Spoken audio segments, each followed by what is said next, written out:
Our presenter today is Sherry James. Sherry and her husband live in Palatine and are the proud parents of 3 children. Sherry left corporate America after learning that her daughter Danielle had special needs.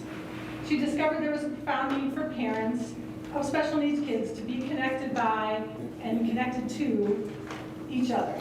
She published a book, Take My Hand, and became a certified professional coach to offer these parents the support they needed to navigate their unique journey with grace and love. Sherry, as I mentioned, is also a member of the CTC Board of Directors, and her infectious, joyful personality always keeps our meetings fun, and we laugh and smile all the time. So she's just great to be around. We hope you'll enjoy listening to her today. So please help me welcome Sherry. Thank you.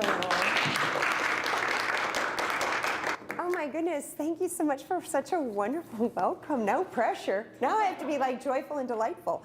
So it's nice to have all of you here. I know that we had probably 8 or more 10 people signed up to join us, and they're not here. You know why? Because they're burnt out. They couldn't make it here, right? So I'm really delighted to have a chance to talk to you all today. And one of the things that I always love to start off with is, how many of you are exhausted? Just show of hands, come on. How many are exhausted, right? I know. So this gal, I love this, right? So she says, I'm one mom away from making the 6 o'clock news. And I think that's how a lot of us feel, right? You get exhausted, and some more than others. And what's really important is that we give full weight to the journey that we have. Right now, we have young adults with disabilities, and that makes our journey so much more complex, right? We're not like typical moms, we're super moms. You guys are all my heroes in here, really, you're super moms. And so what we want to do is make sure you give full weight to all that you have on your plate. So what I'd like you to do real quickly is on your plates. Everybody has a plate. You thought this was for brownies, right? I know. They wouldn't let us. But so what you're going to do on your plate is I want you to write down all the things that you do, all the things that you have on your plate, okay? And not in... Trust me, that's right. I've got more plates. But all the things that not related to caring for your young adult with a disability, okay? So just your day-to-day stuff, all the mom stuff, okay? And then we're going to add the other stuff in. So take a minute, please do it. It's fun. And actually, that's all I have prepared for today, because it'll take you until the end of the time to write it all down. But you get the idea, right? So we have so much more on our plates than the typical mom, right? When I said start adding the things that also fill up your plate when you're caring for a young adult with disabilities, it's pretty overwhelming, right? And so I don't know about you, but this is how I feel sometimes. I feel like the plate spinner at the circus, and I feel like I'm dropping plates all the time. Anybody? Anybody with me? Because there are so many balls that we're trying to keep in the air. And the first thing that we have to do is recognize that our parenting journey is so much different than most. Why? Well, because we're caring for young adults that have so many more needs, and we're trying to negotiate and navigate systems, right? Medical systems, insurance, transitioning, maybe day services, right? There's so many other things on our plate. And so we have to recognize that our journey is different than most. What happens is we tend to compare ourselves to other moms, don't we? And you think, oh gosh, how does she do it? She does it so beautifully. What's wrong with me? And what we do is we compare ourselves to other moms that don't have young adults with disabilities, and that is so unfair. Because look at your plates. Your plates are a lot more full than the average mom, right? And so what we need to do is stop comparing ourselves to other people that have no idea. I guarantee you, if you sat down with a friend and you said, you know, let me just walk you through my day. Let me just walk you through my day. They'd be exhausted within an hour of what you're telling them, what your day entails. Most parents have no clue as to what your day looks like, and nor should they, right? They really, it's unfair to expect them to. But the idea is, because our journey is so complicated, it's really, really important that we take care of ourselves and be really vigilant about taking care of ourselves. It's not about pushing through. It's about giving weight to the journey that we have and saying, okay, This is hard. This is rough, and some days I feel absolutely overwhelmed, okay? So one of the things I invite you to do is take a step back and really recognize that this is tough. You really are super moms. This is tough, and it's okay to know that this is tough. And even more the reason why we have to be so vigilant about taking care of ourselves, okay? Our bodies, not designed to be in overdrive all the time. How many of you feel like you're in overdrive all the time? I sure do. It's like there's just not enough hours, right? That's not how our bodies were designed. And unfortunately, when we are in overdrive all the time, what you're doing is having consequences on your body, right? Your body can't do it for long before all of a sudden you start forgetting things. You know, it shows up in a lot of different ways, right? When we are really in overdrive too long. And so we want to make sure that we are not getting burnt out. And caregiver burnt out is real. And here's how it's defined. The physical, mental, emotional exhaustion that occurs frequently among individuals who are responsible for the constant care of another individual. Anyone? Yeah? Can I get an amen on this one, right? Yeah, this is how we feel. We are burnt out. We have to take this seriously. And I'm wondering how it shows up in your life, because it shows up in everybody's life differently. So, I will tell you, when I am experiencing burnout, when I'm experiencing fatigue, I am a stress eater. I love my sugar, right? I do that. I start to be very short with people. I start to lose my temper. I don't sleep. How does it show up in your life? Anybody? Yeah. Insomnia. Insomnia, yeah, you can't sleep. Yep, check, check. I have that. Anybody else? Yeah, how does it show up? Can't prioritize. Yes, it's so hard to. Thing that started all their. Right. You start getting, and I don't know about you, Barb. I don't finish it. I know, and we can get really, really good at doing the things that are super easy, right? It's like, oh, I've got these really important things, but oh my goodness, I better rearrange the cabinets, because that's what needs to be done right now, right? So we're really good at stalling to take care of the things that are really important, right? How else does it show up for you guys? Yeah. Sometimes I just shut down. Like Yes. I think, oh, I deserve to watch this TV show in the middle of the day. Yes, for 7 hours with brownies. Yes, I am so with you. Because you're exhausted. You're exhausted. Anybody else? How does it show up for you? Mom, you do with the eating, because it's more just that I don't have time to go exercise like Right. I'd like to be doing, so it just doesn't happen for me. Totally. Self-care time. Right, no self-care. Absolutely. Love it. So for me, what you all just said, check, right? And then what tends to happen, I love this slide, is two things. We tend to take it out on the people we love, the safe relationships. Family, friends, spouse. My husband's like, it wasn't such a good day for you today. Right? So you get that. Or you said it, I want to isolate.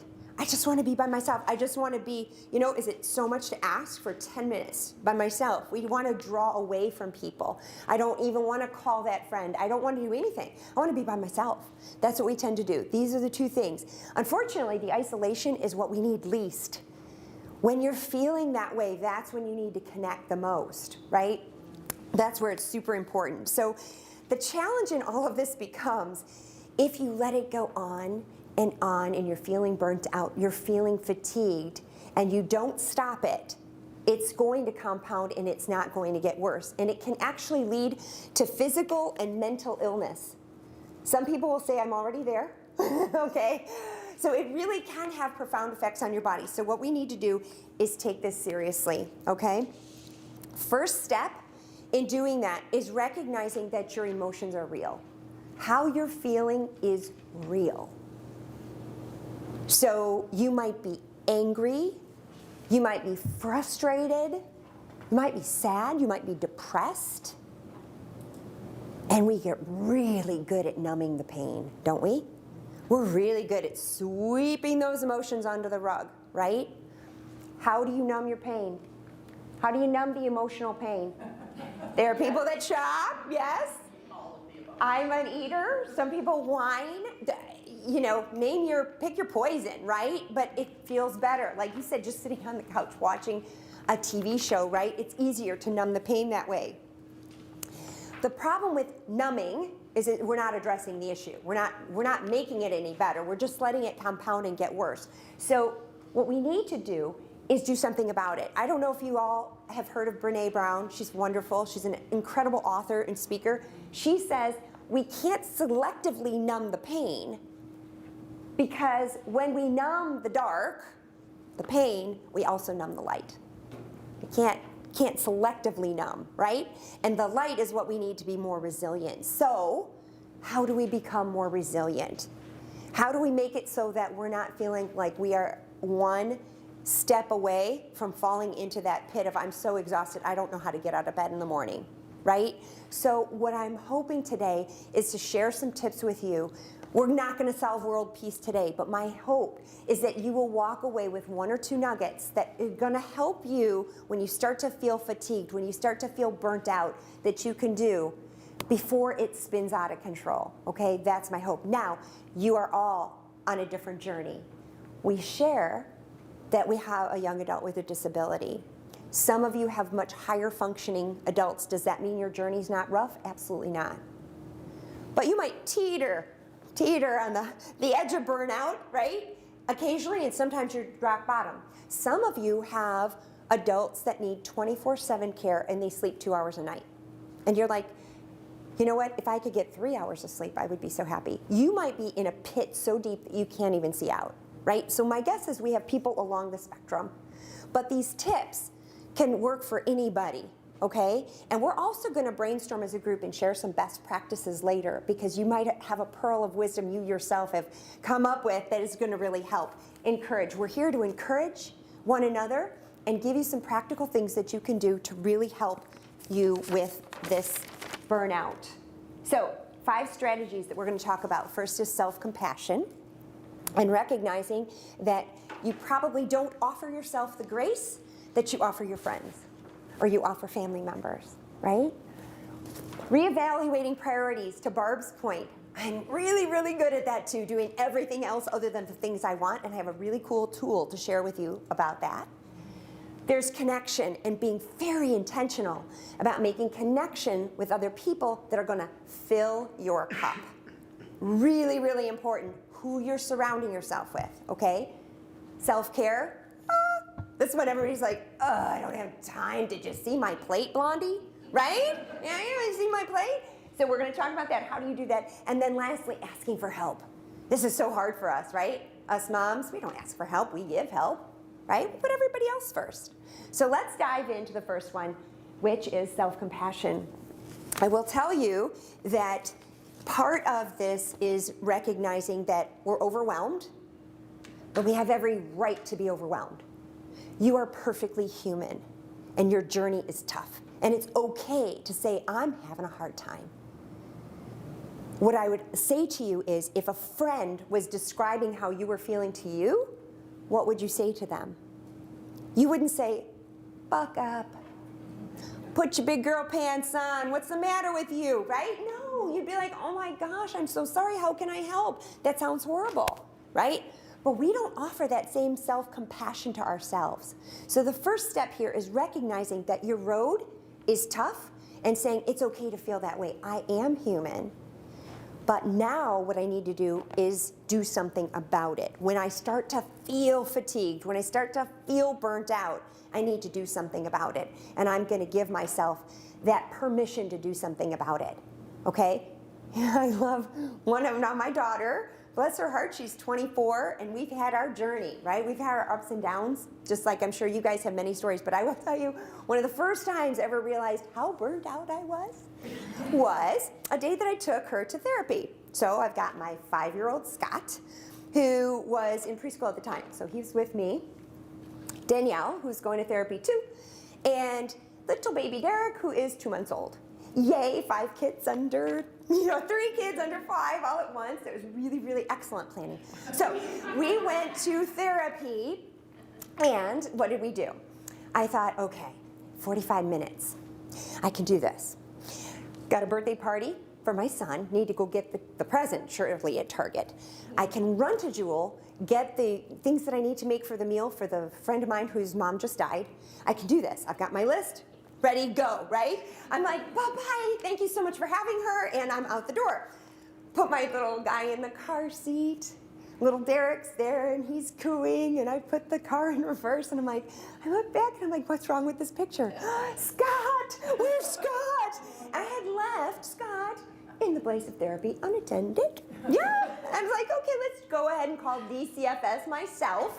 I'm like, I'm just gonna put it on speed dial. Obviously, this is what it's gonna be. I went in, and he's in the Lego room playing happy as a clam, had no idea I was gone, and I thought, oh my God, it is time to push the pause button. It's too much. When you get to that point, it's time to do something about it. You've all been there. I'm sure you all have your stories. Yeah, thankfully Scott stayed with me. I didn't call DCFS. I give myself one more try. So anyway, so it's all about self-compassion, self-care, making sure, I love this quote, if your compassion does not include yourself, it's incomplete. Know what you're going through is tough. Some days are tougher than others, but it's okay to feel the way you feel, okay? But offer yourself the grace you would offer a friend. Okay, that's the first one. Next one is prioritizing. Revalidating your priorities and expectations, right? We all know that there's a very limited amount of time, a very limited amount of resources available to us, right? And if we could all in this room invent more time and more resources, we'd be bajillionaires, right? But we can't. So I found this great tool that was given to in a webinar that I watched by Eileen Devine, and she's a licensed social worker, and it is going to help us prioritize.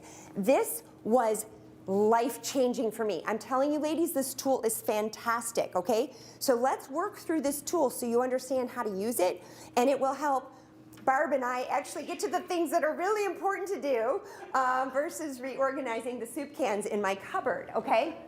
So if you look across the top, and you have a copy of this in your presentation materials, if you look across the top, the access up at the top is it's urgent, it really needs to get done now, or not so urgent, okay? Doesn't necessarily have to get done right away. And then along the other axis you've got, it's important that I do it. So you might want to make a note that that's what it means, not that it's important, but it's important that I do it. Or it's not important that I do it. It could be done by somebody else, okay? So let's start up in that upper left-hand quadrant where it's urgent and it's important. So this is something, these are things that need to get done, and it's important that you personally do them, okay? These are probably the things you've been dreading, the things you've been putting off. These are doctor's appointments, right? Taking care of your health. I kid you not, I am being totally honest. I have had a list on my to-do of the 5 doctor's appointments that I have not made for 5 months. I just keep adding it to the new to-do list. I'm like, yeah, I'll get to that. That's not okay, because if you're not taking care of yourself, you're not going to be able to take care of your other ones. So things like doctor's appointments, things like setting up that meeting with the attorney to set up the trust. These are important things, especially as our kids are getting older, right? So what I want you to do is think about it right now and write down a couple of things. You can look at your plates if that helps you. But what are some things that fall into that category for you that it's important, and it's important that I do it now? Just write down a couple things. I'm going to ask you to share. Don't make me call on you. Sharing urgent means it's important that I do it now. You do it now. Yeah, okay. Yeah. So no wait. But Right. is it just for yourself, or could it be for your child? It's important for you to do it now, and it could be for your child too, but you're the person that has to do it, right? So you're the person that has to do it. So it might be setting up a doctor's appointment for your children. So a couple things that fall into that bucket for you. Okay, anything come to mind for anybody? Aside from the examples I gave, things that you're like, I really should do this, and it really does need to get down now. Anybody? Yes? Paying bills or financial. Yeah, right? Because it's like, oh, I really didn't get to that. Where's the light? Yeah, great one. That was what I was. Paying bills, yeah. I'm sure a lot of us feel. Now, one of the things that you might find, especially if you're a caregiver on your own, that really would fall into your bucket. But I'm also going to challenge you on that one because it might be something that somebody could do, somebody else in your family could do. So we'll talk about that because maybe it is your thing or your gift. Like in my family, that's my husband's gift. And so I'm like, why don't you do that? You're the finance guy. Sandy will tell you as our treasurer that is not Sherry's gift. So that is a great example. But if there's somebody else in your household, that could be something you delegate, okay? Anything else come to mind? Doctor's appointments are good ones. Setting up attorneys, yeah. Yeah, update the will. and Yeah, right, because especially you're going on a trip and you think, oh my gosh. Or even just updating it because you need it to be updated. Love it, perfect. What were you gonna say? Making my 25-year-old daughter's first gynecology appointment. Yes, yeah, I know it. I know, right? I know, I'm with you. So those are great examples, yeah? Applying for Medicaid. Just keep. Me too. Shh, don't tell anybody. Yeah, me too, absolutely. And I also have a tree in my yard that needs to be looked at. And I finally did call somebody, but I just don't know if it has to be taken down. Right, all those things, we put them off. Rain on me. Right, so the operative word here, and that's why I left you a blank so you could write it in. So this is the active participation to make sure nobody falls asleep. So this is, the operative word is do it now. So if you write in that blank under urgent and important, it means do it now. Okay, don't wait any longer, do it now. These are the things that you're gonna focus in on when you go back home.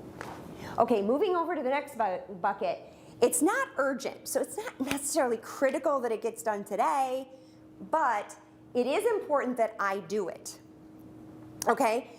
These things, if you wait too long, they end up moving over to the critical side of things, right? So you can't wait too long on them, but these things are nurturing friendships. Remember, these are important that you do, right? So nurturing friendships. Doesn't have to happen today, but if you don't do it for a long period of time, it's gonna end up in the critical bucket. This might be, I love this one, exercise routine. Don't you wish? I wish so much that I could delegate that to my husband. Just be like, could you go work out for me today? Wouldn't that be great? So that exercise routine or a hobby that just fills your cup, right? It's not necessarily important that it happens today, but it really is something that you may be reading that book that you've had on your nightstand forever, right? So these are things like that. Not urgent that they happen today, but things that are important that you personally do. So if anything comes to mind, you can write it in real quick, and you can go back and fill this in, but you get the idea. Where I want to spend a lot of time is in this lower bucket, which is urgent, it needs to happen. But guess what? Not by you, okay? This should be by far the biggest list in your quadrants. And if you need to refer to your plates, because we are the queens, us moms of, I'm just gonna do it myself. Because if I leave it to somebody else, it's not gonna get done right. If I wanna get it done, I'm just gonna do it, right? Oh, so-and-so asked, yep, I'm just gonna do it. We do it ourselves, we don't always need to do. I guarantee you everything written on your plate is not something you have to personally do. So what kinds of things fall into this bucket? Chores. Oh yeah, yes. So it could be things like chores. It could be things like even a grocery service, having your groceries delivered. That doesn't have to happen by you if your budget can afford that. Maybe surprising yourself and giving yourself a cleaning lady once a month. It could be something like that. It could be paying the bills. That's where this one could be. If you have somebody else that can do it, it doesn't necessarily have to be by you. It might be driving your young adult. My daughter doesn't drive. And so I am forever carting her. Got the cab. I put the bow tie on, just class it up, and take her everywhere, right? But I also have a 21-year-old that lives at home. There's no reason I have to always be the one taking her to places, right? Some of you might not have that luxury, but these are the kinds of things I'm thinking about. This should be a really long list. What were you going to say, Barb? Well, you said it. I was thinking about like the Instacart idea that. Yes. And like gift giving that always ends up taking so much time. Yes. So if I could just go online or Yes. someone else, like, can you just, I need this, can you find it? Yes. Then all I have to do is press. Send. Doesn't that make it so much easier? Shopping has gotten to be really, really easy. It's something that we can do pretty instantaneously and not spend as much time. Anything else come to mind that would be in this bucket for you guys? Laundry. Right. Laundry's a great one. You don't necessarily have to do it, right? And I will tell you that I have offloaded that to my husband, and I have to be, I'm like, oh, is that how you're gonna sort the piles? And he's like, do you want me to do this or not? I'm like, yes, yes, yes, right, we'll let you do it, right? So sometimes it's a good thing, sometimes not, but laundry's a great one. Anybody else? Yeah, Sandy. Any kind of house maintenance or Yes. calling somebody to do house Yes, maintenance. right, you don't have to do it yourself. What's gonna happen is, as you offload these, you are gonna find you have a little bit more free time. I'm not saying it's gonna be free time, like, you know, you're gonna be able to go away for the weekend, but it's gonna add to a little bit of space on your calendar, right? So the operative word here, the D, is delete it. Oh, no, sorry, delegate, delegate. I'm jumping ahead of myself. Delete. The operative word up here was decide. Decide, and it's decide to schedule it. It's got to get scheduled into your calendar somewhere. You just decide when you're going to do it, okay? And the last bucket, I love this bucket. It's not urgent, not important that I do it. And you might be saying, why is it on my plate? Exactly. This is the delete it. There are things on here, delete, delete, delete, that might be taking up time on your plate that are not important, and they're definitely not something you need to do. What are some examples? Some examples are time on social media where it doesn't fill your cup. You're looking at Facebook and you get to see how perfect everybody else's life is, right? And what does that do? Wah, wah, wah. I mean, it just drains, that sucks the life out of me, right? I decided I have to stop because no one's posting, I had a really crappy day today. Nobody. My son got the top achievement award. That's fantastic. Like, right? Oh my gosh, it's so draining, right? So things like that, where you know it's not gonna fill your cup, okay? Other things, toxic friendships. We all have them. And I think as we get older, we get a little bit better about being boundaried, but toxic friendships can come in there. Any kind of volunteer activities that, you know what, you did your part for God and your country. You know, you don't have to be the person that still does market day. Your kids have aged out of the school system 10 years ago, right? So let somebody else have that opportunity. You're taking it away from other women, right? So that's what I do. That's how I justify this one. So this is delete it, okay? Now, you can see how easily delete it, delegate it, even if you found a few things from your plate that you can move into those buckets, that's gonna free you up just a little bit of extra time. And ladies, you know, I'll take 2 extra minutes every day, right? So be very intentional. Go back, spend some time on the plate, the things you wrote down, and if you didn't write everything down, that's okay, but use this tool because I really think it'll help you. And it will also help you prioritize the things that really need to be done, like updating the will, right? Things that really matter, that you can focus in on that, okay? Any questions on the prioritization tool? I just had a question. Yeah. Okay, like you're saying delegate and you have like a 21-year-old Yeah. that home who could easily drive. I have a problem with that. One, because I don't, and I'm by myself. Yes. I have an older daughter that lives with me, but also my daughter with a disability. I feel guilty asking my other daughter to do it because I don't want her to feel like she's stepping into a parental role. Yep, I love that. That is so great. And here's what I would say to that. If you started asking your daughter to do it all the time, that's different, right? Because then it's really not her role. But part of being a family is helping each other out, right? And so it's okay to ask. It's not something that you want to do, or maybe you want to incent that person, your other daughter, and say, look, this could really help me. And maybe what you might want to do in return for her doing that for you, this is what I'm willing to do for you because it's really going to help offload this. So it doesn't necessarily have to be one all the time.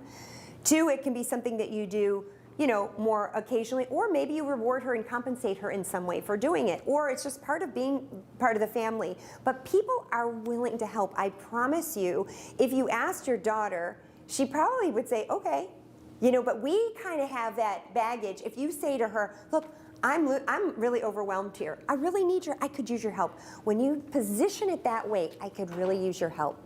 People are much more open to helping when you say, I could really use your help. And then you could even follow up with that, if you do this for me, what could I do that would help you, right? And then you start hearing all these things, yeah, I can't do that. But really, or you also might have friends. You might have, the thing that we don't realize, and I'm going to get to this, is asking for help is the last one. But family and friends really do want to help, but they don't know how. And so it's about being direct and communicating what you need. And so something like that, I did that with, Danielle's schedule where she was going and had to be, it was impossible because I work from home to actually get her there all the time. She doesn't drive. So I actually enlisted a friend and she was happy to help. She's like, I'm a stay-at-home mom. I would love to help. And she's one that's not working. And so she said, it actually brings me joy that I can be helping somebody else. So just try and think outside the box on that, because there are ways to get people to help, especially somebody that's in the house, and make it either part of what they do or not all the time, but they can help. Does that make sense? Anybody else have any suggestions? I was just curious if you'd feel the same way if your younger one did not have special needs, if they were a typical sibling. Because I found that sometimes with mine, like, I didn't want to burden them. Well, if it was a typical sibling, wouldn't you ask them to drive? Right. Why was it different? And why was I perceiving it differently? I think that's a really good point, Linda, too, where it's like, oh, this is not their responsibility, it's my responsibility. But it's a family. We're a family, and family helps, and we all chip in, and we all have our roles. So I'd invite you to try it out. Ask her. And then if she throws a tantrum, totally call me. All right? What I was thinking about is, could you also have a conversation with her over dinner or drinks or something relaxed, sometime relaxed about, this is, what are areas I could be helpful to you? What are things that are working for you? Where could I help you? Here's what I'm looking for. Could you help me with that? Is there a way we could be a team to divide and conquer with these pieces on, these days of the week or these nights? What surprised me with my older son, so I have a similar situation. Older son is typical, younger son has very complicated needs, but when my older son is in, that's how he feels part of the family, is by helping. He wants to be a force of good. So I was just saying, I'm not exactly excited about him coming home for Thanksgiving week because I'm exhausted by Sunday morning, because he's like, come on, Mom, and we're going to make another pumpkin pie. Oh, my legs are killing me. I'm so tired. He's supposed to crack eggs. So he's always John's always looking for recipes that Will can do too, and I'm like, oh my God, I'm so tired. So Barb, that's a perfect one. Delegated. John, you go have fun, and Mom's going to be at the spa. Right, exactly. So, but it is interesting, how do they feel part of the family? That's another good conversation to have. Not just about the task, but where do you feel connected? And where do you feel empty? And sometimes it's about just having that conversation, right? Opening up that dialogue, because you might be surprised what you hear. Let's move on to the next one is connection. When we tend to feel burnt out, when we tend to feel exhausted, the last thing we want to do is be connected with other people, right? We just want to be by ourselves. And that's when we need that human connection the most. Here's the real tricky part. You need to be very intentional on who you surround yourself with, right? Family, friends, other parents that have children with disabilities, with special needs, right? You have to be very intentional, because one of the things that I will tell you is caregiver burnout is contagious. It is totally contagious. And so if you're surrounding yourself by other women that get it, but all you're doing is complaining, that actually makes caregiver burnout worse. You will go deeper into the bowels of burnout, okay? So I always tell my kids, you can visit Pity City, but you may not live there, right? So you do not want to surround yourself with people that want to build a house in Pity City with you, right? So be very intentional about the people you surround yourself with, because you want to surround yourself with people that get it, that understand, but that are also going to help lift you up, help brainstorm with you, right? Barb and I had a support group many years ago when our kids were little, and there was one gal who was part of the support group, bless her heart. And I don't think she ever had a good day in her whole life, ever, okay? I don't think I ever saw this woman smile. She used to call me at 10 o'clock at night. She'd be crying. She'd call me at 1 in the morning, why me? This is so hard, this is so hard. And finally I was like, oh my gosh, you are sucking the life out of me, right? And so as you get older, you realize that it's okay to be boundaried with people like that, because it was like an anchor. It was like pulling me down, so I had to be very, very guarded with my time. And eventually I just stopped calling back. And that's not rude. That's just self-preservation, right? So, because at the end of the day, you can fill yourself with people that lift you up, build you up, that are gonna help you, that might swap services. You might be able to work out something, right? But if all you are surrounded by is with people that are just, this is horrible, then it becomes self-fulfilling and it gets worse. Okay, so be really, really intentional. It is contagious. Yeah. I have a question about that. So, Yeah. All right, so when I'm with a dear friend who's really in a bad way, Yeah. and I'm, dropping off a cup of tea for her to give her a break, and she's like in total implosion mode and explosion mode. She's mad at the world, but I mean, she has a very difficult situation. Just for example, what are things that we could do? I could do to turn the page, or to at least bring a supportive awareness to her. Mm-hmm. What is the healthy way to? So as a coach, what you do is you ask questions, right? You don't give the solutions, right? So the best thing you can do to her is say, how can I support you? What is one way that I can support you?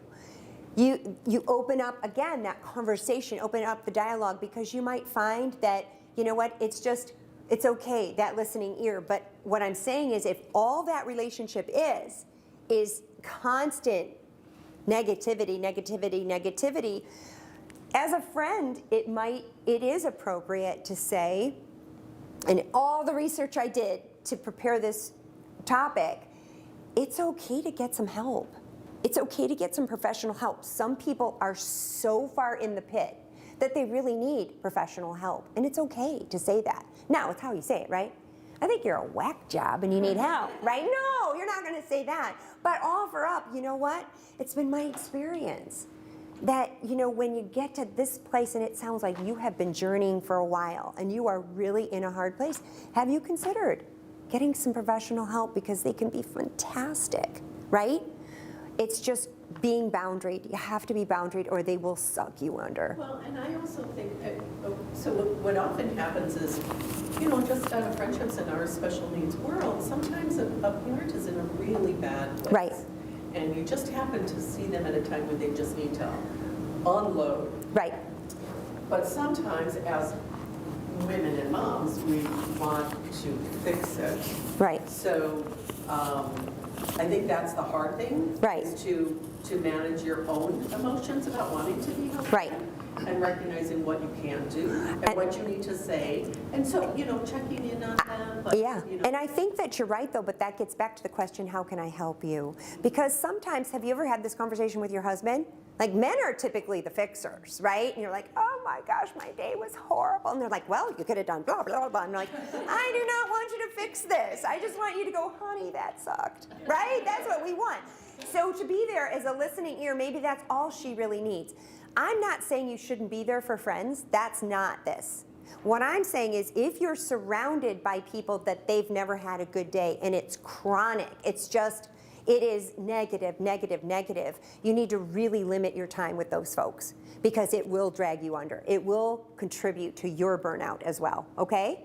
So what are ways that you make connections? I want to think about ways that you fill your cup by connecting with people. What are some of the things you guys do? Is it a cup of coffee with a friend? Sandy? I have a standing date every 2 weeks with a group of friends. Love it. At school. Love it. We meet at the corner bakery at this time. Love it. And if you can make it, great. If you And if can't, not, see you great. Sunday. Love that, because you're carving in time on your schedule to make sure you're filling your cup with those connections. Look, this isn't about meeting up with somebody every single day for 2 hours. It's about doing something that's very intentional, that you're going to surround yourself with other people that fill your cup, that they're fun to be around, or you know what, that you can commiserate, but then you'll be able to have a good laugh as well, right? Anybody else? I love that. Anybody else have something that they're very intentional about doing, or little ways? Yeah. I meet with a group of friends, but then after we do something, we always set the next date. Love it. Something to look forward to. Yes, yes. So you know, okay, 2 more weeks, if I can just hang in there 2 more weeks, right? Yeah. Yeah, that's great. That's great. And that's a way to keep it going versus, oh my gosh, you guys, it's been 6 months since we saw each other last, right? That's a great idea. Anybody else?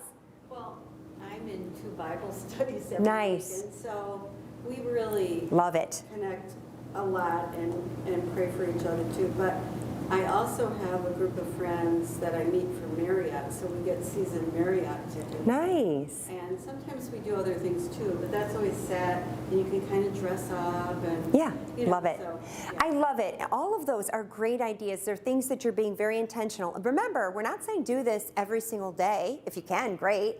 It could be as simple as just having a 5-minute conversation with a friend at the end of the day, or having a cup of coffee with a friend for 10 minutes. It doesn't have to be something huge. But what I love about the things that all of you ladies said was you've scheduled them in your calendar. Trust me, if you don't take time to schedule it, it's not going to happen. So it should have a regular space on your calendar, okay? So think about how you might be able to make a connection with somebody that's going to fill your cup and have it be a regular space on your calendar. Take a minute and write something down where, you know what, I'm gonna see if my 2 girlfriends wanna get coffee once a month, whatever it might be. Okay?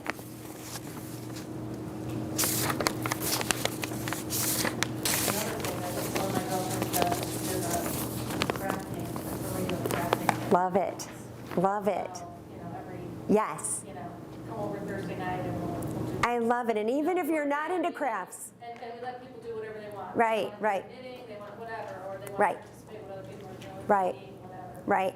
I love it. You know, do you guys remember, this isn't as popular now, or maybe it's just because our kids are older, but you remember all the days of the Pampered Chef, all of those little parties, and it'd be like, yes, please, yes, please, I'll go, because it was just something to get out and give yourself a break, right? So it can be something as simple as that too, but I love it, crafting. Okay, so connect, make sure it has a regular space on your calendar. Self-care. I love this one because I'm sure you're looking at me going, okay, this blonde has no clue. She has no clue. She looked at my plate. I don't have time to take care of myself, right? And so what this is all about is doing little things that you can to nurture yourself. There's a reason why when you're on an airplane and they say make sure you put your oxygen mask on yourself first and then on your small child, because you can't help somebody if you are depleted. You can't fill into other people's cup if your cup is empty, right? So how do we do it? There are simple ways we can do it. There are the basics, and we're going to talk about that. And then there are just some little ways to pamper yourself that, again, if it has a regular spot on your calendar, you're going to feel so much better. First, eating well. We've already established the fact that Cheryl does not eat well when she's stressed and burnt out. I turn to junk food, right? And the problem with that is you're filling yourself, and for the immediate gratification, it's awesome, right? But then about 30 minutes later, it's like, it zaps your energy, right? So it's like, I better have another Snickers. I gotta pick myself up, right? So if you're doing that and you're filling yourself with junk food, it's actually your body's working so hard to digest that. And then what happens is it's not giving you energy, right? Some of you might be the other way, which I totally don't understand. The people that are like, I'm so stressed, I haven't eaten in 3 days. I'm like, really? I've probably eaten enough for you and I, right? So, but that's not filling you, that's not giving you energy either, right? So you have to make sure that you're making some healthy choices. Now, does this mean that sugar shall never enter your body again? That complex carb? No. But it's about being intentional about making sure there are some fruits and vegetables in your diet, make sure you have protein, making sure you're setting yourself up for success. If I know I'm gonna be out carting my young adult around all day long, maybe it's throwing a cheese stick and a couple apple slices in my purse, so that they have those packs now where you can have cheese and nuts. It's awesome, where you can have a snack that's on hand that's actually going to fuel you versus drain you, although the Snickers is so much more enticing, right? So really it's about eating well. It's also about proper sleep. Oh my goodness, proper sleep. Do you know that the National Federation for Sleep says the average American needs, at our age, 7 to 8 hours of sleep a night? I would take 3, right? I mean, there's some of you probably that have not had a great night's sleep in a while. Anybody else sleep deprived in here? Yeah? Yeah.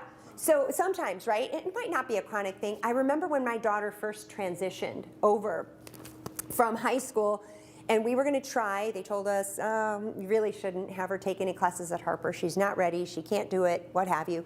We tried. We transitioned her over, and it was a disaster. A disaster.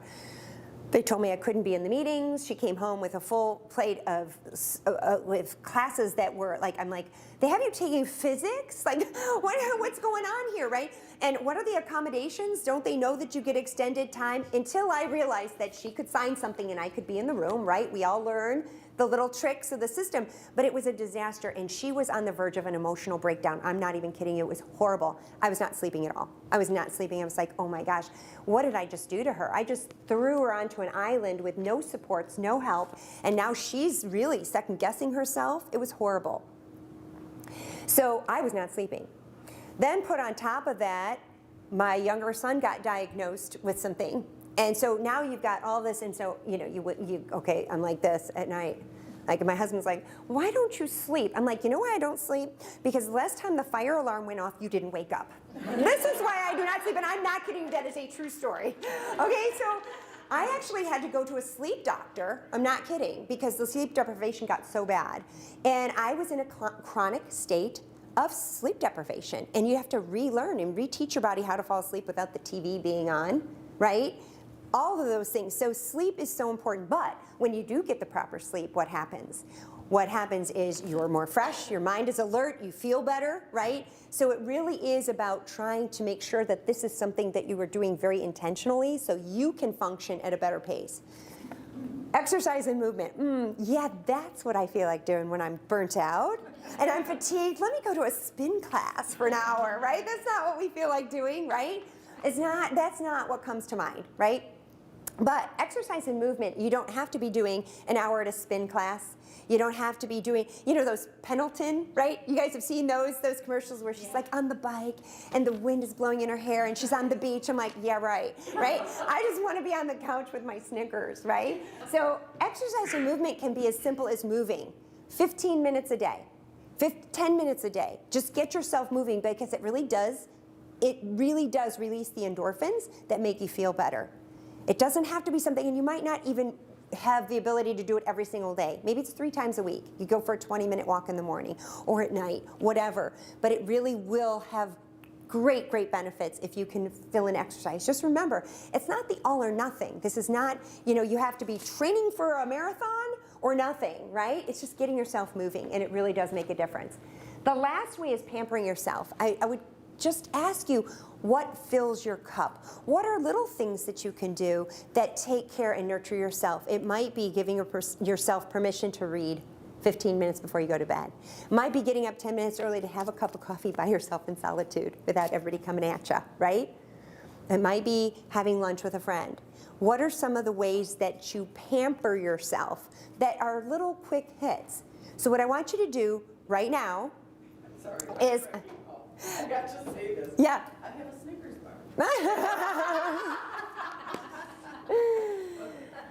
bar. Okay, she's out. So what I want you to think about are ways that you can do this.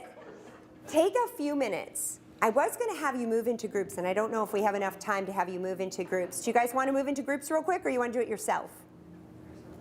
Self. Okay. So think about, have you had any success in any one of these? See, you want to isolate. We want to connect. So where have you had success in any one of these categories? I've figured out a way to always have a healthy snack on hand.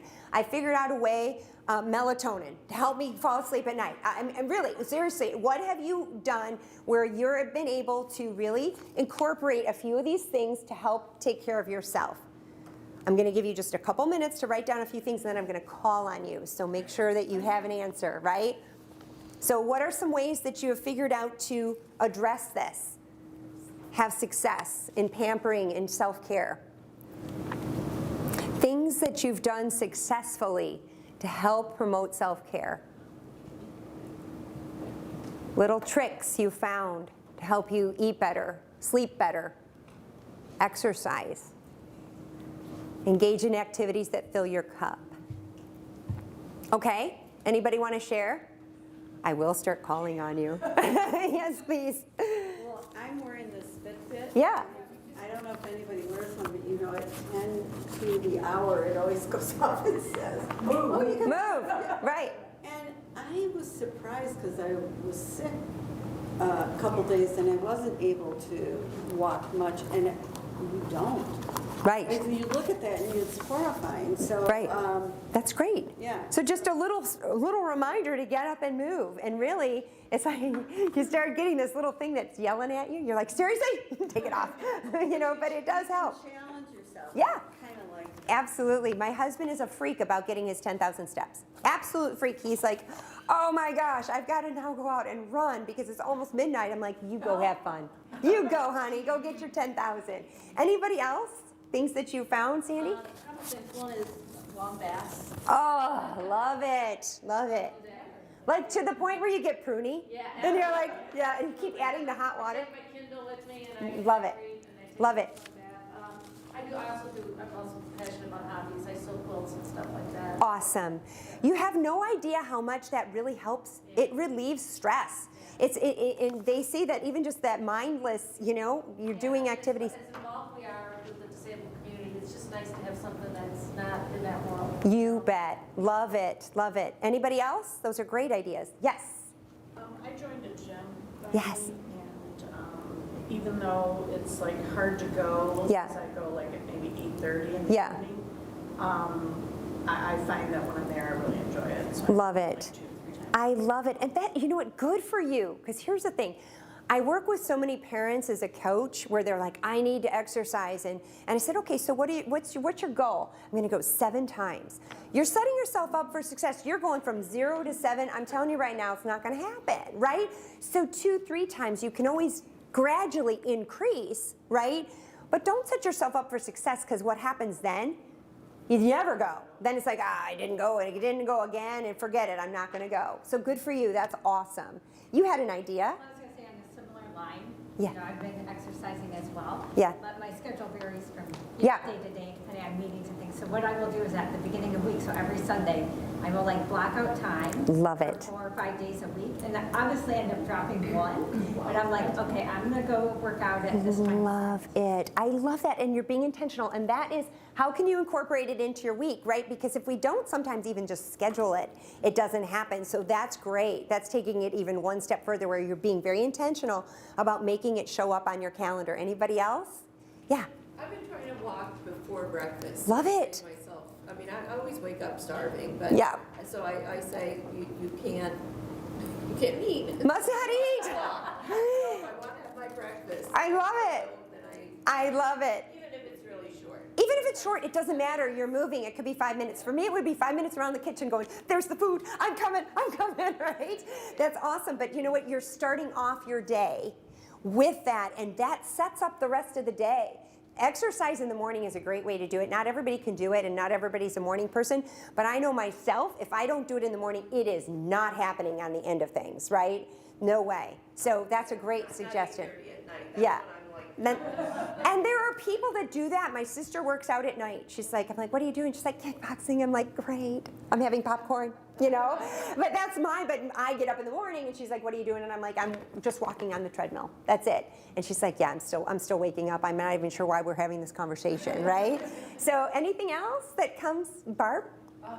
no matter what has to be done, Yes. make sure that I am in bed by 11. I love that. And then I have my own routine, it's like no matter what. And then in the morning, the same thing, I make sure I'm up at a certain time, and I always make my bed. There's something about having my bed. Yeah, I know. It's so true. So luxurious. Yes.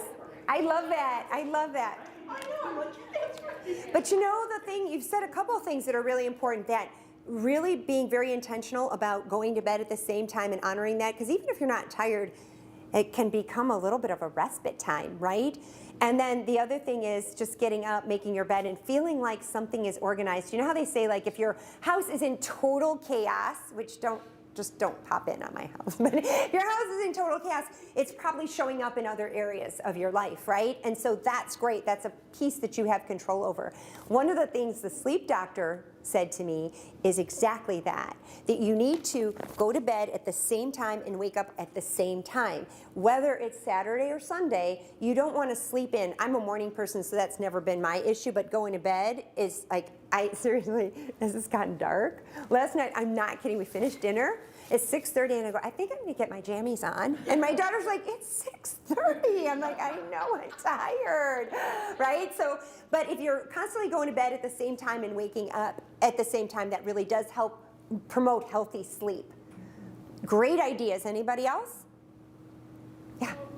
Just giving myself permission to like seek professional help. And to talk to Absolutely. someone Yes. else that is an objective person. Yes, that's exactly right. Wrap my brain around. And we need to respect that mental health is just as important as physical. Yeah, absolutely. In fact, you remember caregiver burnout was defined as physical, emotional, and mental fatigue. It's a huge component, and you're right, giving yourself permission. And who better to talk to somebody that actually is equipped with the tools to help make a difference and make an impact. But you know, nobody likes to talk about that thing, but giving yourself permission is so important to do that. That's awesome. Great, you guys had good ideas, awesome. You guys actually worked well independently. I'm not forcing you to connect. All right, last one, ask for help. We are so good at giving help, right? How many of you are great about asking for help? Yeah, no, right? We're like, no, I'll do it, sure, I'll do it, I'll make the meal, right? That's what we do as moms, we give, we put everybody else first.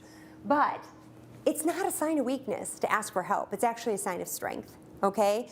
And so I would encourage you that when you need help, one thing happen. You be very clear about what you need and communicate it, okay? So you have to be very direct and clear about what you need and communicate it, because I don't know about you guys. I don't know if any of you else have the disease I have, that I think everybody in my life should be able to read my mind. Yeah? Yeah, and it's like, yeah, I come home and I'm like, okay, wait a second. How come all these dishes are in the sink? I really have to ask my 21-year-old to do the dishes, right? My husband, why didn't he offer to take my daughter to her appointment tonight? Why didn't he offer? I didn't ask. It's really not on him, it's on me, right? But I'm always waiting for it. And I think it comes down to, as moms, we're the band leaders, right? Don't you want to come back in your next life as just being in the band? I'm kind of tired of being the band leader, right? And so it's all about asking, because you know what, at the end of the day, friends, family, your spouse, significant other, whoever's in your life, they really do want to help. They do. But they don't know how oftentimes. And so it gets back to being direct. I loved your idea about the carpooling and trying to get your daughter. This could be something that you could ask somebody else in your life, aside from your daughter, about, you know how you could really help me? Once a week, X, Y, and Z. And I guarantee you friends will be like, I'll do that. It's great. Sure. I want to help, right? So it's about asking for help, but you have to be very clear. You can't assume that everybody's going to just know what your needs are, okay? We don't have to do this alone. So I want you to think about, other than, there are also resources, you know, online, there's so many great resources. So you might be going through that transition. You might have found a great website. There are all kinds of resources online where you can get help. It doesn't necessarily have to be through another person, right? So maybe you found a particular site that's been extremely helpful, or you're part of an organization that shares all kinds of resources. So I want you to think about, where could you use help? And have you had success in asking for help? So think about it. I'm not going to make you connect. Think about it. Write down a couple places you've had success in asking for help, okay? And that might be able to spark some things for other people. So where have you asked for help before and it's been successful? Okay, anything come to mind for anybody? Linda? So I think the joy and the struggle of doing CTC is that it's a lot of work. Yes. And I think the struggle I have, and probably other board members, is that we love what we're doing, but there gets to be a point where it's not, you know, it starts to become a burden, and it should never become a burden because it's the thing we really enjoy the most. Right.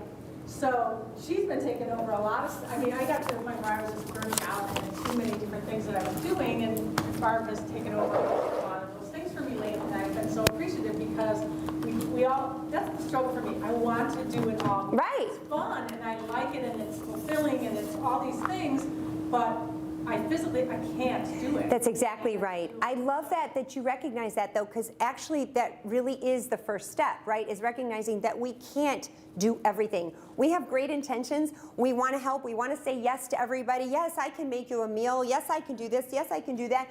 And then what happens? We become more burnt out, right? And so you have to be able to say, you know what? I need help. And it's okay to ask for help. It's actually a sign of strength. Anybody else? That's great. Great example. I just want to say that Linda's helped me through very difficult times too, so we just, Yes. a good partnership that way. It's like, okay, uncle, can't do it. Right. And then where can I step in, where can you step in? I do think that when you do have those really strong, positive relationships, even on your worst days, you find a way to help each other. You hear, even if the person isn't up for asking specifically for help, you hear that need. And then you ask, what can I do to help you, right? We all do it all the time. And so I think that's an important thing to recognize, those relationships that are so trusting and so positive, that, and those people in your world, like you said, move away from the toxic relationships. You really, be that magnet, be drawn to those people who really bring you joy. And even if they can't solve your problems, they are there to make you, you're laughing about it or you're crying about it. Exactly, or both, right? And I think you said something really important. You said, you can hear it in somebody's voice when they're just in that space and it's like, what can I do, right? But I would invite you to be proactive as well, because we need to do that and offer up that compassion. But it's also important that when we are starting to feel that way, that it's okay to ask a friend, ask somebody for help, right? Because I know, like on the board, there's not one of you that would say, no, I'm not going to do it, right? You're going to say yes. You're going to figure out a way to help one another. Were you going to say something over here? One of the struggles that I have is what would help me is to find a way to get additional help for my daughter Yes. with disabilities. Yes. Because I find it difficult to feel the full responsibility for trying to help her to become more responsible, help her to learn, help her to become more self-sufficient. And, once they age out of the school system, and I haven't figured out how to tap into resources that will help her, which would ultimately help me. Absolutely. It's very difficult for me to feel like I can be the right coach for her Right. for everything. Yeah, it's real easy once they come out of that school system to feel like you're kind of left navigating without a roadmap of any sort, right? And everybody's needs are different and everybody's journey is different, so what might work for some might not work for others. There's so many different paths.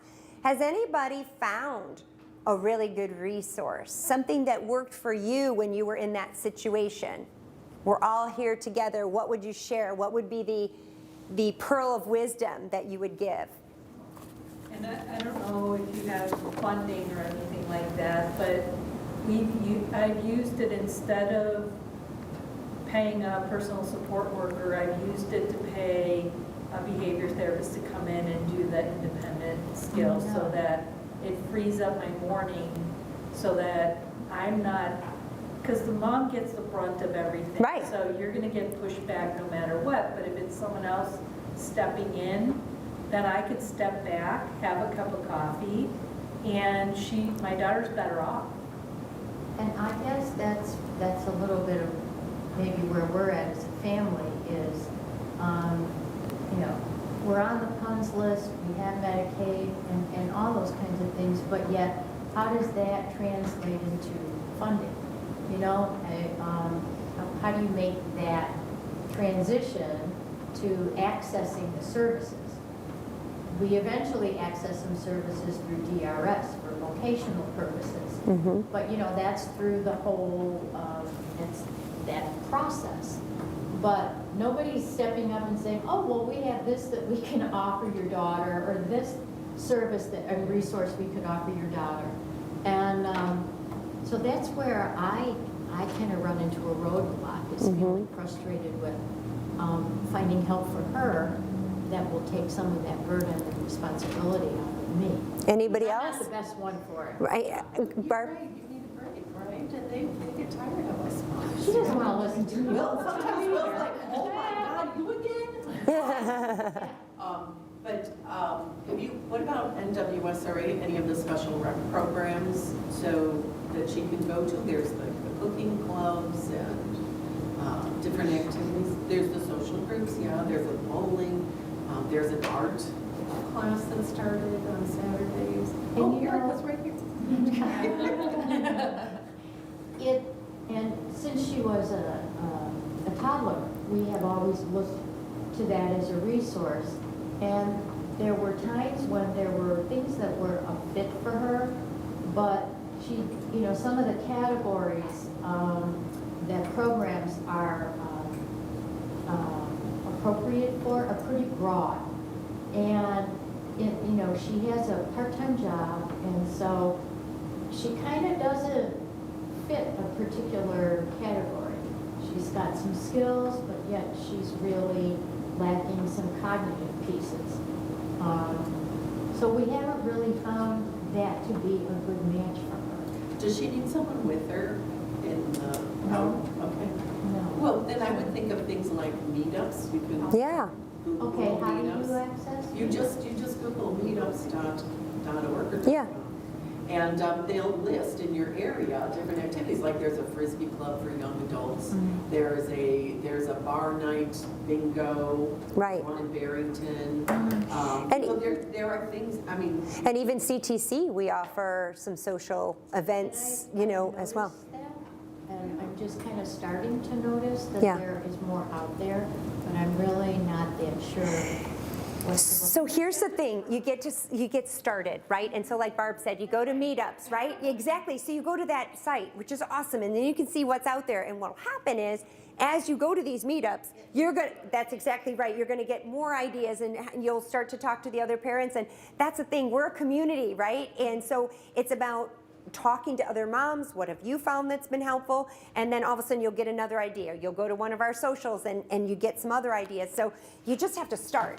And even if it's not a perfect fit, that's okay, because it's an opportunity for you to network and find out some other ideas. I do want to Yeah. jump in about the meetups. They're Yeah. not for special needs necessarily. I mean, it's all inclusive. Anyone can participate. It's based on interest.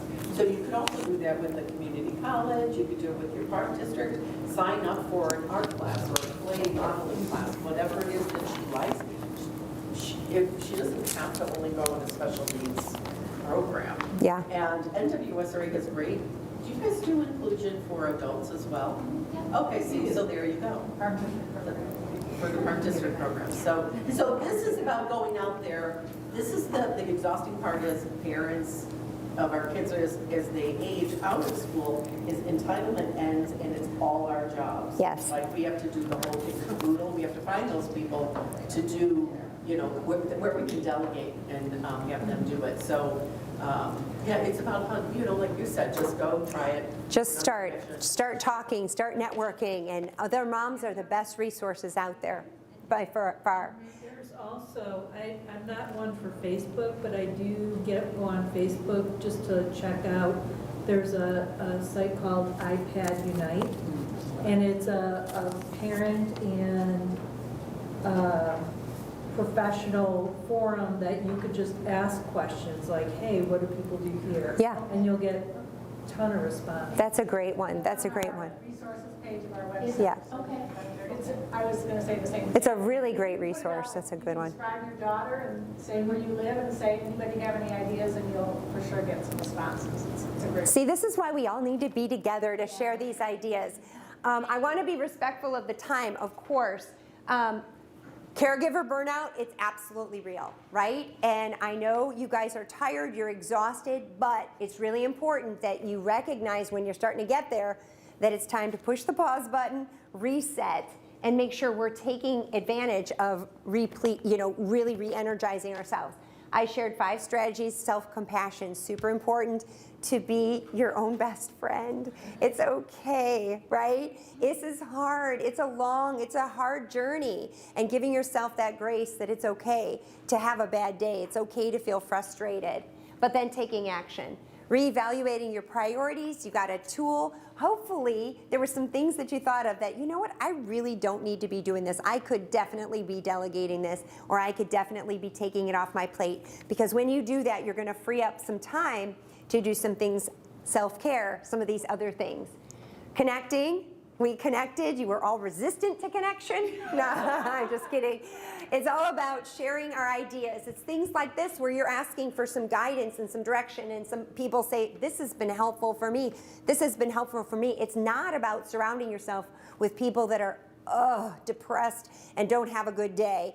Be intentional on who you're surrounding yourself with. It's okay to commiserate with one another, but also be able to have the positive side of things as well. Self-care, we talked about lots of little different ways, right? You don't have to start training for the marathon today, but just doing little intentional things to help take care of your body so you can take care of your others. It is impossible to fill somebody else's cup when your cup is empty, okay? And then asking for help, knowing that it's not a sign of weakness, but it's really a sign of strength. And people want to help, they just don't know how, okay? So, we have just a couple minutes left. What I challenge you to think about is, after you've heard this presentation today, write down 2 things that you're taking away, 2 things you're going to do different. It might be as silly as, I'm going to do a weekly standing cup of coffee with a girlfriend. 2 things that you're going to do as a result of, we've given you 5 strategies. What are 2 things you can do that are going to help you reduce your burnout?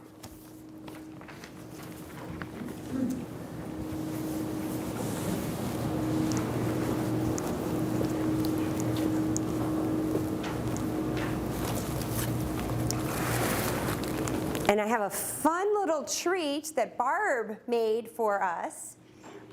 There was a speaker at the Transition Summit. I don't know how many of you come to our Transition Summits. And she was just lovely and very funny.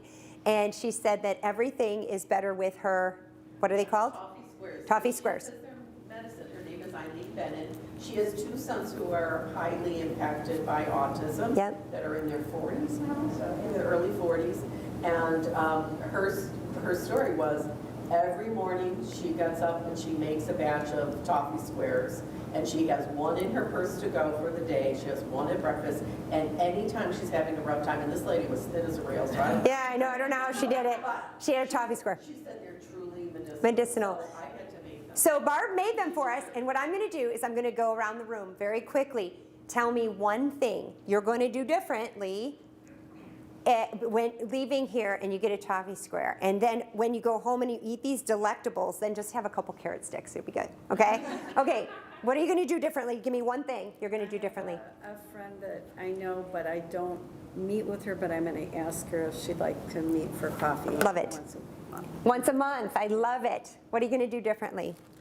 I am going to get my financial papers in order. Love it. Love it. That's in the upper left quadrant, right? Well done.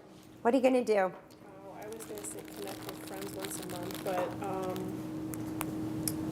how about like get my nails done like every I love that. I love that. That's a good one. Let's all go together. I love it. What are you going to do differently?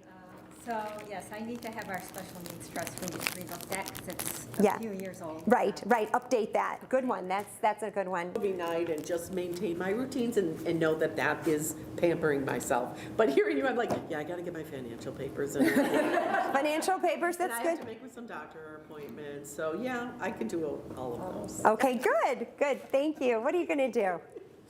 I think I'm going to delegate more household chores. I love it. Yes, that's a good one. Delegate, delegate.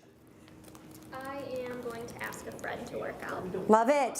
And you know what's so fun about that is then you have some accountability, right? If you're going with somebody else versus I'm just going to start an exercise program, that's great.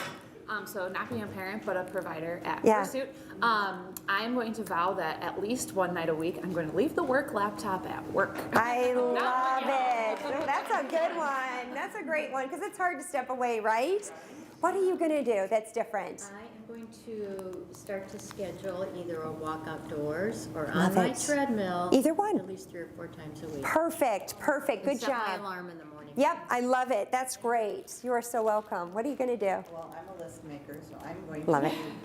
reprioritize my listings so that I can move things to down here. I love it. I love it. And that tool really is so incredibly helpful to really help you figure out what's really important. What have I been putting off? What have I been dreading? And really focusing in on those things first.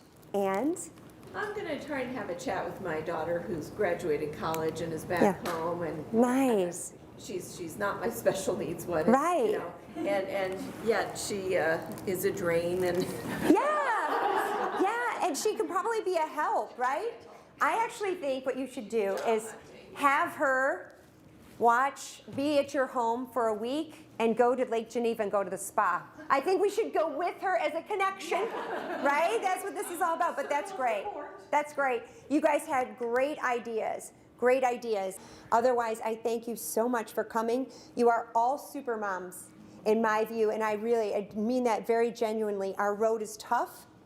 Our road is really gratifying. There are so many blessings that really do evolve from this journey, but the caregiver burnout is real, and we need to recognize that and take care of ourselves and take care of one another. You guys have been amazing. Thank you so much for your time.